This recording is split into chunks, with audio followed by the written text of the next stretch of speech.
أعوذ بالله من الشيطان الرجيم.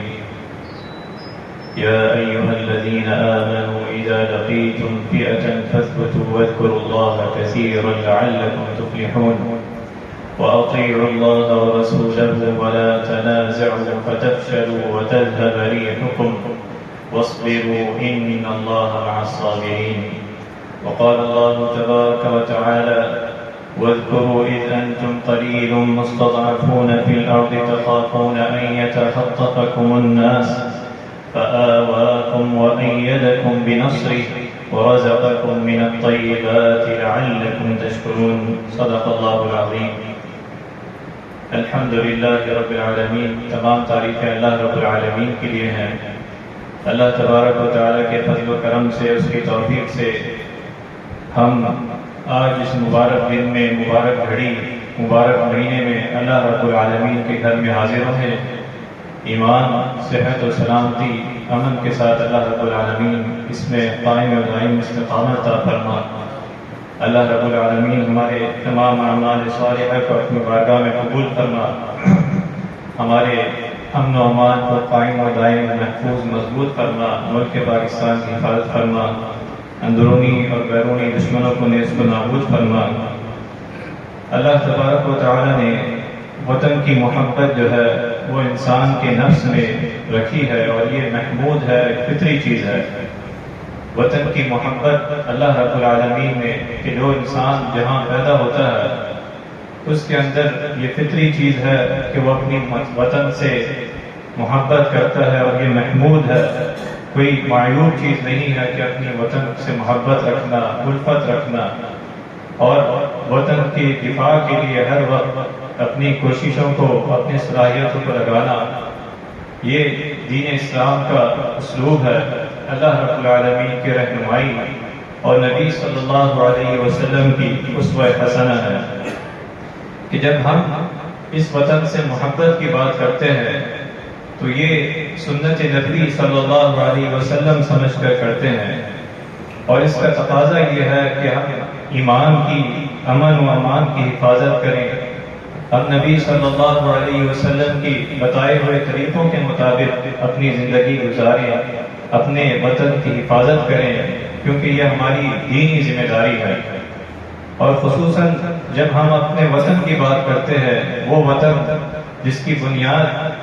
کلمہ لا الہ الا اللہ ہے، کہ عموماً ہم یہ سنتے ہیں اور بولتے ہیں کہ پاکستان کا مطلب کیا؟ لا الہ الا اللہ، کہ جس کا عقیدہ اس وطن کے دفاع کا مقصد یہ ہے کہ وہ عقیدہ توحید کی بنیاد ہے، لا الہ الا اللہ محمد رسول اللہ. اور یہی اگر ہم تحریک پاکستان کو دیکھیں، اس کا مطالعہ کریں، تو اس وطن کا، اس لا الہ الا اللہ کے نام پر، اس کلمے کے نام پر اس خطہ زمین کا وجود میں آنا، دو قومی نظریہ، اور اس کا مقصد یہی تھا کہ مسلمان جو اپنے گھروں کو چھوڑ کر ہجرت کی اور اپنی جانیں اس ہجرت میں قربان کی اس وطن کے لیے، اس کلمہ لا الہ الا اللہ، اس عقیدہ توحید کے نام پر، کہ جہاں مسلمان آزادی کے ساتھ اپنی زندگی گزار سکیں. کہ انہوں نے ہجرت کی، اپنی جانوں کا نذرانہ پیش کیا،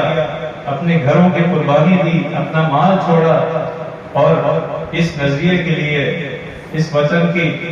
نظریے کے لیے کہ لا الہ الا اللہ محمد رسول اللہ صلی اللہ علیہ وسلم. تو اگر ہم یہ سوچیں کہ وطن کی محبت، وطن کی الفت اور وطن پاکستان کی محبت وہ عقیدہ توحید ہے،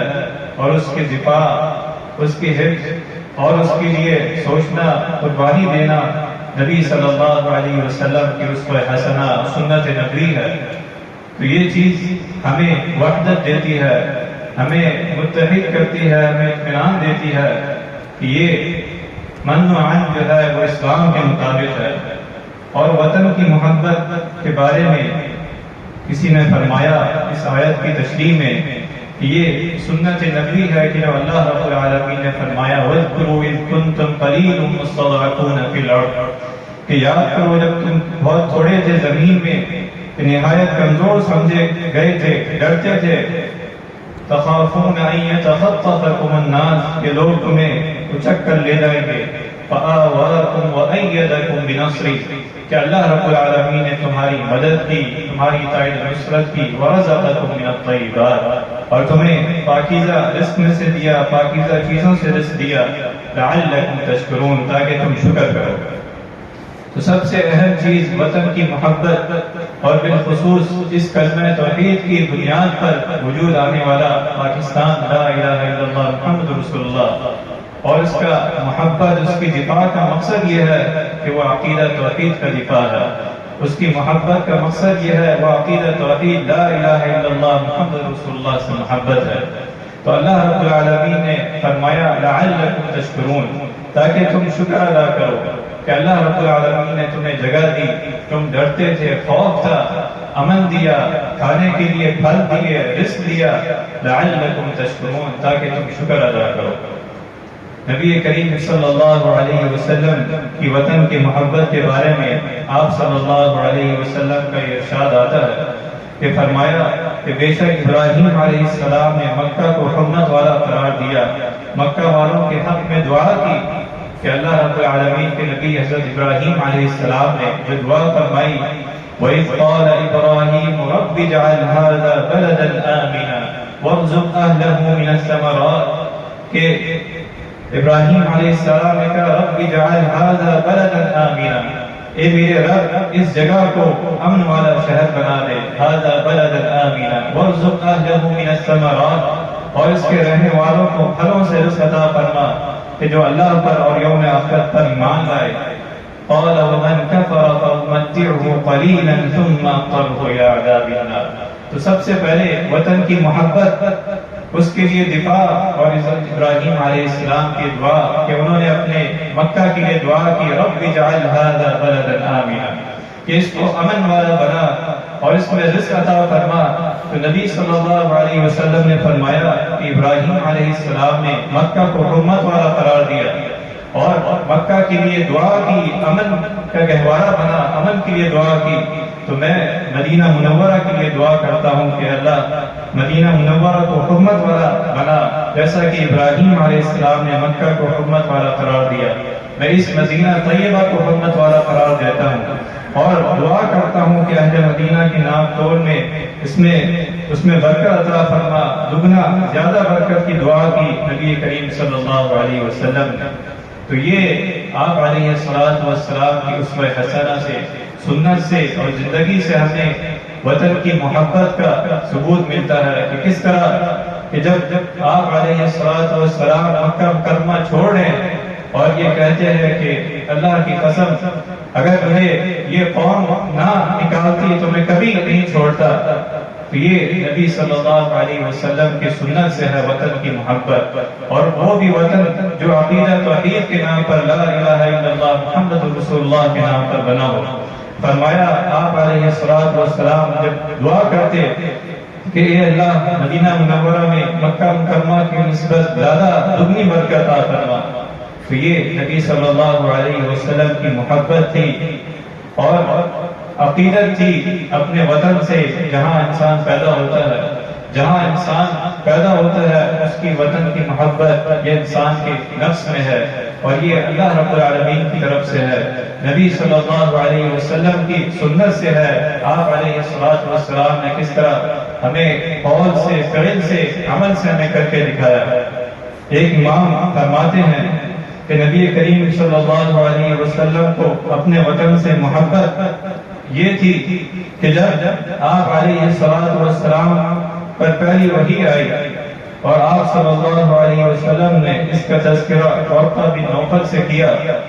پہلی وحی کا تذکرہ آپ صلی اللہ علیہ وسلم سے ورقہ بن نوفل سے کیا، تو مختلف روایات کے مطابق ورقہ بن نوفل نے پیشن گوئی کی کہ آپ صلی اللہ علیہ وسلم کے ساتھ اس طرح ہوگا، آپ کو اللہ رب العالمین نبی بنائیں گے، آپ صلی اللہ علیہ وسلم کے ساتھ یہ واقعات ہوں گے۔ تو یہ فرمایا ورقہ بن نوفل نے کہ کاش میں بھی ہوتا،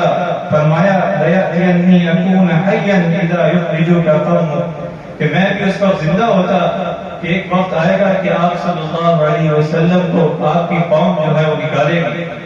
تو امام رحمہ اللہ نے فرمایا کہ اس موقع پہ آپ صلی اللہ علیہ وسلم چونک گئے اور استفسار کیا، پوچھا کیا ایسا وقت بھی آئے گا کہ مجھے میری قوم میری وطن سے اس مذہب سے محبت اس سے مجھے نکال دے گی؟ تو فرمایا بالکل کہ وہ تکلیف دیں گے، جھٹلائیں گے، لیکن اس پر آپ صلی اللہ علیہ وسلم نے استفسار نہیں کیا۔ جب یہ کہا ورقہ بن نوفل نے کہ کاش میں زندہ ہوتا کہ جب آپ کی قوم آپ کو یہاں سے نکال دے گی اور آپ کو ہجرت کرنا پڑے گا، تو آپ صلی اللہ علیہ وسلم نے حیرانی کا اظہار کیا، پریشانی کا اظہار کیا۔ تو یہ وطن کی محبت، یہ وطن پاکستان کی محبت جو ہے وہ عقیدہ توحید کے ساتھ منسلک ہے، وہ لا الہ الا اللہ محمد رسول اللہ کے ساتھ منسلک ہے۔ سیدنا انس رضی اللہ عنہ فرماتے ہیں کہ نبی کریم صلی اللہ علیہ وسلم جب کبھی سفر سے واپس آتے اور مدینہ کی دیواروں کو دیکھتے تو اپنی سواری کی رفتار تیز فرماتے، سواری کی رفتار تیز کر لیتے، اور اگر کسی جانور کی پشت پر ہوتے تو اسے اور زیادہ تیز کر دیتے سواری کی رفتار، کہ کسی طرح وہ مدینہ منورہ پہنچ جائے، کسی طرح وہ اپنی اس جگہ پر پہنچ جائے جہاں وہ مقیم ہے، جہاں وہ ہجرت کر کر آئے۔ تو یہ محبت ہے، وطن کی محبت، الفت ہے۔ اور پھر فرماتے آئبون تائبون عابدون لربنا حامدون، کہ ہم اللہ کی طرف واپس ہونے والے ہیں، توبہ کرنے والے ہیں، اپنے رب کی عبادت کرنے والے ہیں اور اس کی حمد پڑھنے والے ہیں۔ تو یہ آپ علیہ الصلوۃ والسلام کی اسوہ حسنہ ہے۔ اپنے وطن کی محبت اللہ رب العالمین نے انسان کے نفس میں ڈالی ہے، انسان کے اندر ڈالی ہے، اور مقصود یہ بتایا ہے کہ تمہیں امن دیا ہے، تمہیں کھانے پینے کے لیے دیا ہے، لعلکم تشکرون، تاکہ تم شکر ادا کرو۔ اور اسی طرح ہجرت نبی کی سن ہجری کی اگر ہم بنیاد دیکھیں، یہ بھی حب الوطنی کی یاد میں ہے۔ یہ موقع جو سن ہجری کی ہم بنیاد دیکھتے ہیں، ہر سال ختم ہوتا ہے، مہینہ ختم ہوتا ہے ہجری کا اور دوسرا مہینہ شروع ہوتا ہے، اور ہجری کے ایام جو ہے اس کے بارے میں جب مشورہ ہوا کہ کون سا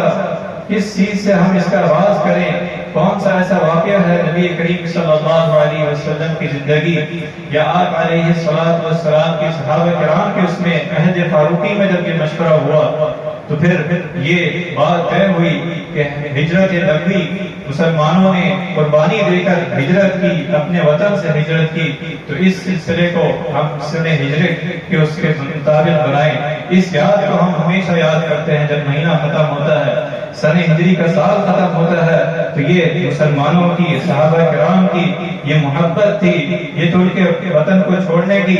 یہ وہ تھی کہ جو ہم سن ہجری کی جو بنیاد رکھی کہ ہر سال ختم ہوتا ہے اور دوسرا سال ہجری کا شروع ہوتا ہے مہینہ۔ تو یہ اسلام میں اللہ رب العالمین نے جو مکمل ضابطہ خیرات دیا ہے، اپنے لوگوں انسان کو، ماننے والوں کو، ایمان والوں کو اللہ رب العالمین نے مکمل ضابطہ خیرات دیا ہے، امن دیا اور خوف سے ہٹایا، کھانوں کو پھل دیا، رزق دیا، اور فرمایا لعلکم تشکرون، تاکہ تم شکر ادا کرو۔ اور اللہ تبارک و تعالی نے دوسری جگہ فرمایا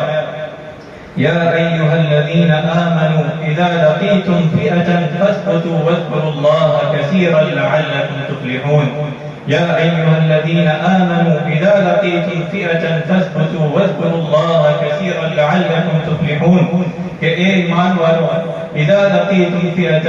کہ جب کسی فوج سے ملو،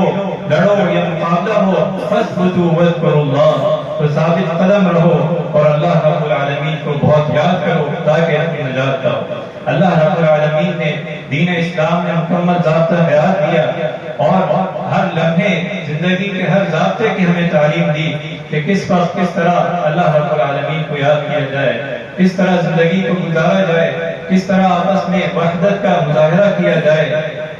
اللہ تبارک و تعالی نے فرمایا اذا لقیتم فئة فاثبتوا واذکروا اللہ، کہ تم ثابت قدمی کا مظاہرہ کرو اور اللہ کو کثرت سے یاد کرو۔ اللہ تبارک و تعالی کو یاد کرنا ہر موقع پر، لیکن خصوصاً اس موقع پر جب ایسے حالات ہوں، جب دشمن آپ پر حملہ آور ہو، اس پر اللہ رب العالمین کو کثرت سے یاد کرنا۔ اور دوسری جگہ اللہ تبارک و تعالی نے فرمایا وقاتلوا في سبيل الله الذين يقاتلونكم ولا تعتدوا ان اللہ لا يحب المعتدین، کہ اللہ کے راہ میں ان لوگوں سے لڑو جو مسلمانوں سے لڑائی کرتے ہیں، مگر زیادتی نہ کرو، ولا تعتدوا ان اللہ لا يحب المعتدین۔ اور اس کے فضائل بتائے، اس کا حکم دیا وَأَعِدُّوا لَهُم مَّا اسْتَطَعْتُم مِّن قُوَّةٍ وَمِن رِّبَاطِ الْخَيْلِ تُرْهِبُونَ بِهِ عَدُوَّ اللَّهِ وَعَدُوَّكُمْ، کہ ان کے مقابلے کے لیے، دشمن سے مقابلے کے لیے اپنی طاقت بھرپور قوت کے ساتھ تیار رکھو،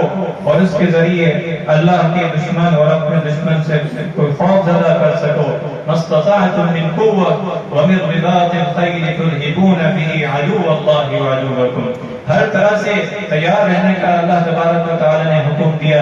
ایک اسلامی قوم کو، اسلامی فوج کو، کہ جس طرح وہ حالات کے ساتھ، جس طرح وقت کے ساتھ وہ اپنے اسلحے سے، اپنی فوج سے اپنے آپ کو منظم رکھیں، اپنے آپ کو تیار رکھیں۔ اور نبی کریم صلی اللہ علیہ وسلم نے سامان جنگ فراہم کرنے اور اس کے استعمال کی مشق کو عبادت قرار دیا اور ثواب کا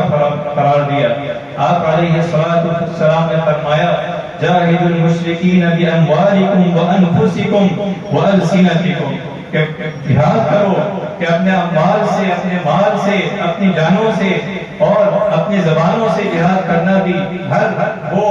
لمحہ لگانا اللہ کے راستے میں، وطن کے دفاع میں، اس کو آپ علیہ السلام نے جہاد کا قرار دیا۔ حضرت ابو ہریرہ رضی اللہ عنہ روایت کرتے ہیں کہ جو مسلمان اس حالت میں دنیا سے گیا کہ نہ تو کبھی اللہ کی راہ میں لڑائی لڑی اور نہ اس کے دل میں اس بات کی طلب رہی، اس کی موت ایسی حالت میں ہوئی جو نفاق کی شاخوں میں سے ایک شاخ ہے، نہ اس کے دل میں یہ تمنا آئی، نہ اس نے اللہ کے راستے میں لڑائی لڑی، تو اس کی موت اس طرح ہوئی کہ جس طرح وہ نفاق کے منافق ہو کے مڑا۔ تو یہ اللہ رب العالمین نے ایمان کا ایک شاخ قرار دیا ہے کہ اس کے اندر جہاد کا جذبہ ہو، اپنا دفاع، اپنے وطن کا دفاع۔ نبی کریم صلی اللہ علیہ وسلم نے ہمیں رہنمائی دی۔ آپ علیہ السلام نے فرمایا جس نے اللہ کے راستے میں ایک دن ایک رات پہرا دیا اسے ایک مہینے کے روزے نماز کا ثواب ملے گا۔ یہ اس کی فضیلت بیان فرمائی کہ جس نے اللہ رب العالمین کے راستے میں جہاد فی سبیل اللہ اپنے وطن کے دفاع میں پھیرا دیا۔ پھر فرمایا آپ علیہ السلام نے کہ اللہ کے راستے میں دشمن سے ملی ہوئی سرحد پر ایک دن کا پہرا دنیا وما علیہا سے بڑھ کر ہے، کہ اللہ کے راستے میں دشمن سے ملی ہوئی سرحد پر ایک دن کا پہرا دنیا وما علیہا سے بڑھ کر ہے۔ اور فرمایا جنت میں کسی کے لیے ایک کوڑے جتنی جگہ ملنا دنیا وما علیہا سے بڑھ کر ہے، کہ اسے جنت میں اگر ایک تھوڑی سی جگہ مل گئی دنیا میں جو کچھ ہے اس سے بہتر ہے۔ اور فرمایا جو شخص اللہ کے راستے میں شام کو چلے یا صبح کو تو وہ دنیا وما علیہا سے بہتر ہے، کہ جو اللہ کے راستے میں نکلتا ہے، دعوت کے لیے نکلتا ہے یا اللہ کے راستے میں اپنے وطن کے دفاع میں رہتا ہے تو دنیا وما علیہا سے بہتر ہے، اس کی عبادت ہے۔ تو اس موقع پر جو افواج پاکستان کردار ادا کر رہی ہے، جو ہمارے ملک کے دفاع کے لیے اس عقیدہ توحید لا الہ الا اللہ محمد رسول اللہ کے دفاع کے لیے، اس وطن کے دفاع کے لیے جو ہمارے فوجی اور جوان جو قربانیاں دے رہے ہیں، وہ اللہ رب العالمین ان کی قربانیوں کو قبول فرمائے۔ اور ہماری اور آپ کی ذمہ داری یہ ہے کہ آپ علیہ السلام کی اسوہ حسنہ، صحابہ کرام رضوان اللہ علیہم اجمعین کی اسوہ حسنہ کے مطابق ہم وحدت کا مظاہرہ کریں، اور اللہ رب العالمین کے فرمان کے مطابق جو فرمایا اذا لقیتم فئۃ فاثبتوا واذکروا اللہ، کہ تم جب تمہارا مقابلہ ہو تو ثابت قدم رہو اور اللہ کو کثرت سے یاد کرو۔ پھر اگلی آیت میں فرمایا واطیعوا اللہ ورسولہ ولا تنازعوا فتفشلوا۔ نبی کریم صلی اللہ علیہ وسلم کہ یہ آپ علیہ السلام کی اسوہ حسنہ کہ اپنے آپ ادھر وحدت کا مظاہرہ کرو، دشمن کی چالوں کو پہچانو، تو یہ اللہ رب العالمین کا جو فرمان ہے اذا لقیتم فئۃ فاثبتوا واذکروا اللہ۔ مفسرین نے اس حکم کی تاکید سمجھانے کے لیے آپ علیہ السلام کا یہ فرمان نقل کیا یا ایھا الناس لا تتمنوا لقاء العدو، کہ اے لوگوں دشمن سے جنگ کی تمنا نہ کرو۔ آپ علیہ السلام کا یہ فرمان نقل کیا کہ اے لوگوں دشمن سے جنگ کی تمنا نہ کرو، واسألوا اللہ العافیہ، کہ کہ اللہ رب العالمین سے عافیت مانگو، امن مانگو، حفاظت مانگو، واسألوا اللہ العافیہ۔ پھر فرمایا فَإِذَا لَقِيتُمْ فَاصْبِرُوا، اگر ٹکراؤ ہو جائے، دشمن سے جنگ ہو جائے، فَإِذَا لَقِيتُمْ فَاصْبِرُوا، تو ثابت قدمی کا مظاہرہ کرو۔ اور فرمایا وَاعْلَمُوا أَنَّ الْجَنَّةَ تَحْتَ ظِلَالِ السُّيُوفِ، اور جان لو اور خوب یقین رکھو جنت تلواروں کے سائے تلے ہے۔ تو اللہ رب العالمین کا یہ فرمان ہے اذا لقیتم فئة فاثبتوا واذکروا اللہ، تو فرمایا آپ علیہ السلام نے اس کی تمنا نہ کرو کہ جنگ ہو، لڑائی جھگڑا ہو، جنگ ہو، فساد ہو، کہ اللہ رب العالمین نے امن کو بڑی نعمت قرار دیا، وحدت کو بڑی نعمت قرار دیا۔ تو فرمایا واسألوا اللہ العافیہ، اللہ رب العالمین سے عافیت مانگو، امن کی قائم و دائم حفاظت مانگو۔ لیکن پھر ساتھ میں یہ بھی فرمایا کہ دشمن سے جب تمہارا مقابلہ ہو، مدبھیڑ ہو، لڑائی شروع ہو جائے، تو پھر جو ہے پیٹ موڑنے کا حکم نہیں ہے، پھر بھاگنے کا حکم نہیں ہے۔ فرمایا جنت جو ہے وہ تلواروں کے سائے میں ہے۔ اور آپ علیہ السلام نے یہ دعا فرمائی اللہم منزل الکتاب ومجری السحاب وہازم الاحزاب اہزمہم وانصرنا علیہم، کہ اے پروردگار کتاب کے نازل کرنے والے، بادلوں کو چلانے والے، لشکروں کو شکست دینے والے، ان کافروں کو شکست دے اور ہمیں ان پر غلبہ دے۔ اللہ رب العالمین نے اگلی آیت میں فرمایا وَأَطِيعُوا اللَّهَ وَرَسُولَهُ وَلَا تَنَازَعُوا فَتَفْشَلُوا وَتَذْهَبَ رِيحُكُمْ وَاصْبِرُوا إِنَّ اللَّهَ مَعَ الصَّابِرِينَ۔ اللہ اس کے رسول کا کہنا مانو، اس کی اطاعت کرو۔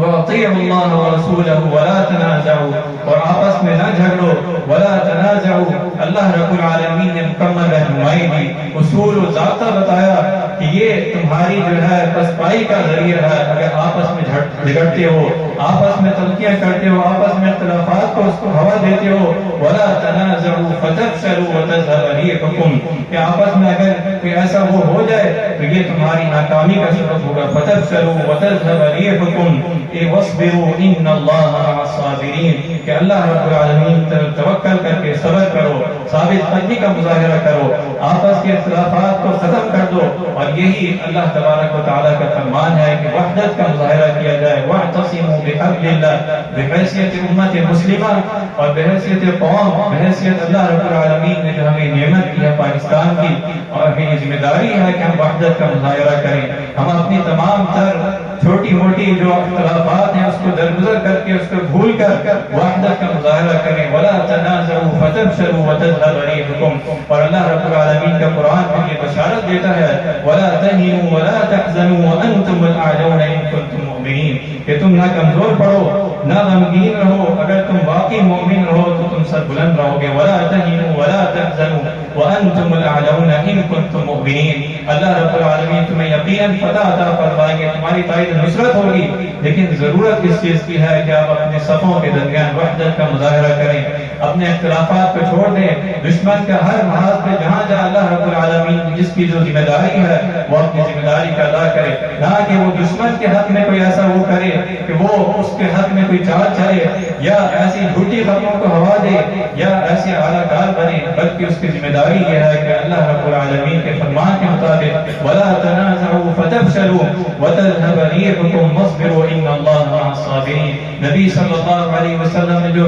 صفات بیان فرمائی، جو فضائل بیان فرمائی سرحدوں میں پہرا دینے والوں کی، آج اگر ہم دیکھیں یہ کام ہماری افواج، ہمارے جوان دے رہے ہیں، ہماری یہ ذمہ داری ہے کہ ہم وحدت کا مظاہرہ کریں، ان کے پیچھے کھڑے ہوں، اور یاد رکھیں کوئی قوم بھی جنگ نہیں جیت سکتی، کوئی فوج بھی جنگ نہیں جیت سکتی اکیلے، جب تک اس کے پیچھے اس کی قوم نہ ہو، جب کہ اس کا پورا عوام کا اعتماد نہ ہو، قوم اس وقت پورے معاشرے کا اعتماد نہ ہو، تو وہ ملک جو ہے، وہ فوج جو ہے، ٹینکوں سے، میزائلوں سے وہ جنگ نہیں جیتتی جب تک وحدت کا مظاہرہ نہ ہو۔ یہ اللہ رب العالمین کا فرمان ہے۔ نبی صلی اللہ علیہ وسلم نے جو ہمیں رہنمائی دی کہ ہمیں وحدت کا مظاہرہ کرنا ہے، ہمیں اپنے صفوں سے ہر طرح کی برائیوں کو ختم کرنا ہے، ہر طرح کے تنازع کو ختم کرنا ہے، اور ہمیں اپنے ملک کے لیے اپنی افواج کے ساتھ حمایت کرنا ہے، اور اللہ رب العالمین کی طرف رجوع کرنا ہے، دعا کرنا ہے۔ جو ابراہیم علیہ السلام نے نبی صلی اللہ علیہ وسلم نے ہمیں رہنمائی دی کہ اللہ رب العالمین سے عافیت مانگو، جنگ کا خواہش نہ کرو، یا دشمن کی اعلیٰ کار نہ بنو، یا اس طرح کی افواہوں میں، جھوٹی خبروں میں اپنے آپ کو نہ دیکھ لو، بلکہ اللہ رب العالمین سے عافیت مانگو۔ اور یاد رکھو جنت جو ہے وہ تلواروں کے ساتھ ہے کہ اگر کوئی ایسا موقع آ جائے اللہ رب العالمین سے استقامت کی عافیت کی دعا مانگو، امن کی عافیت کی دعا مانگو، لیکن اگر موقع آ جائے تو مسلمان کی ایمان کی یہ شان ہے تو ہمیشہ اس کے دل میں جہاد کا جذبہ ایمانی کا قربانی کا ہمیشہ یہ زندہ رہتا ہے۔ اللہ رب العالمین سے دعا ہے اللہ تبارک و تعالی وطن پاکستان کی حفاظت فرما، اللہ تبارک و تعالی ہمیں اتحاد قائم و دائم فرما، اتحاد عطا فرما۔ اللہ رب العالمین ملک پاکستان افواج پاکستان کا حفاظت فرما، وحدت عطا فرما۔ اللہ تبارک و تعالی دشمن نے جس طرح حملہ کیا ہے مسلمانوں پر، ہماری مساجد پر، اللہ رب العالمین دشمن کو نیست و نابود فرما۔ جنہوں نے قربانیاں کی ہیں اللہ رب العالمین کی قربانی کو قبول فرما، ہمیں وحدت عطا فرما، ہماری قائد نصرت فرما، ہمارے امن و امان کو قائم و دائم فرما۔ پوری امت مسلمہ مسلمان ممالک کو اللہ رب العالمین وحدت عطا فرما۔ اللہ تبارک و تعالی ہمیں عافیت، اطمینان، امن و امان نصیب فرما۔ اللہ تبارک و تعالی جس طرح مسلمانوں کو، جس طرح ہمارے شہروں میں دشمن نے حملہ کیا ہے اللہ تبارک و تعالی اسے نیست و نابود فرما، ہمیں عافیت عطا فرما۔ ہماری مساجد کی، ہمارے شہروں کی اللہ رب العالمین ملک پاکستان کی حفاظت فرما اور ہمیں وحدت عطا فرما۔ وحدت، ایک سوچ، ایک فکر، یہ بہت بڑی نعمت ہے جو اللہ رب العالمین نے سورہ آل عمران میں ذکر فرمایا کہ یہ نعمت جو محبت کی ہے، اگر زمین کا سب کچھ ختم کر دیتے تو یہ نعمت سب سے بڑی نعمت ہے۔ اللہ رب العالمین کو نعمت ہمیں وحدت کی عطا فرما۔ اسی نعمت کے ذریعے، اسی سوچ کی، اسی فکر کے ذریعے قومیں اور فوجیں جو ہے وہ جیتی ہیں جنگیں، اور وہی دشمن پر جو ہے وہ حملہ ہوتا ہے، دشمن کو ناکامی ہوتی ہے جب قوم وحدت کا مظاہرہ کرتی ہے۔ اللہ تبارک و تعالی ہمیں عافیت عطا فرما، وحدت عطا فرما، ہماری زندگیوں کو نبی علیہ السلام کی اسوہ حسنہ کے مطابق بنا دے۔ وآخر دعوانا الحمد للہ رب العالمین۔